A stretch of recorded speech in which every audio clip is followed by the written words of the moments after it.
विधानसभेसाठी मवियाची तयारी सुरू आहे। मवियाचा संभावित फॉर्म्युला एनडीटीव्हीच्या हाती आलाय। काँग्रेस सर्वाधिक जागांवरती लढण्याची यात शक्यता आहे। काँग्रेस 100 ते 105 जागांवरती लढण्याची शक्यता आहे। ठाकरे गट 90 ते 95 जागांवर, तर शरद पवार गटाला 80 ते 85 जागा मिळणार असं समजतंय। सध्या आपण लोकसभेमध्ये आलेलं यश पाहता ही आकडेवारी समोर आली आहे। अधिक माहिती घेऊयात आमची प्रतिनिधी जुई जाधव यांच्याकडनं। जुई, काय अधिक माहिती?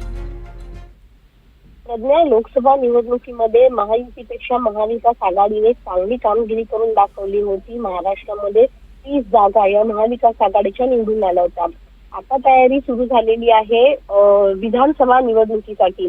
जी संयुक्त पत्रकार परिषद शनिवारी घेण्यात आली महाविकास आघाडीच्या नेत्यांकडून, त्याआधी एक बैठक झाली आणि त्या बैठकीमध्ये एक फॉर्म्युला जवळपास निश्चित करण्यात आला आहे आणि तो फॉर्म्युला एनडीटीव्ही मराठीच्या हाती लागलेला आहे। त्या फॉर्म्युल्यानुसार काँग्रेस जवळपास 105 जागा लढणार विधानसभेसाठी। उद्धव बाळासाहेब ठाकरे पक्ष जवळपास 90 ते 95 जागा लढणार आणि शरद पवार गट 80 जागां जवळपास लढणार आहे विधानसभेसाठी।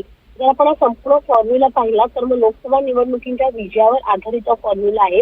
काँग्रेसला 13 खासदार काँग्रेसचे 13 खासदार निवडून आले लोकसभेमध्ये। विशाल पाटील एक 14वे खासदार आहेत। त्यानंतर खरं शरद पवार गटाचे खासदार जास्त आहेत।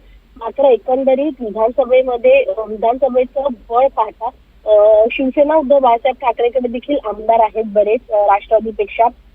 त्यामुळे हा निकष लावण्यात आलेला आहे। खरं तर या बैठकीमध्ये हा फॉर्म्युला निश्चित अद्यापही झाला नाहीये। येत्या काही काळामध्ये तो फॉर्म्युला निश्चित होण्याची शक्यता आहे।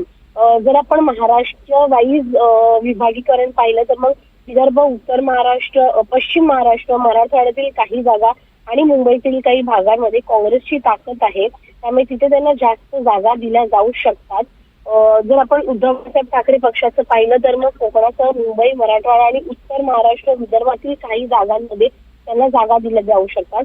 आणि राष्ट्रवादी शरद पवार गटाची भूमिका जर आपण पाहिली तर मग पश्चिम महाराष्ट्र, उत्तर महाराष्ट्र, मराठवाड्यातील काही भागात ताकद असल्याने तिथल्या जागा त्यांना दिल्या जाऊ शकतात।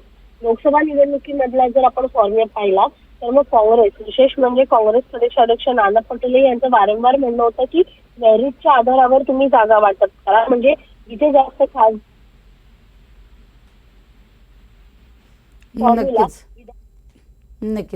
नक्कीच जुई, तुर्तास धन्यवाद या संपूर्ण सविस्तर माहितीसाठी।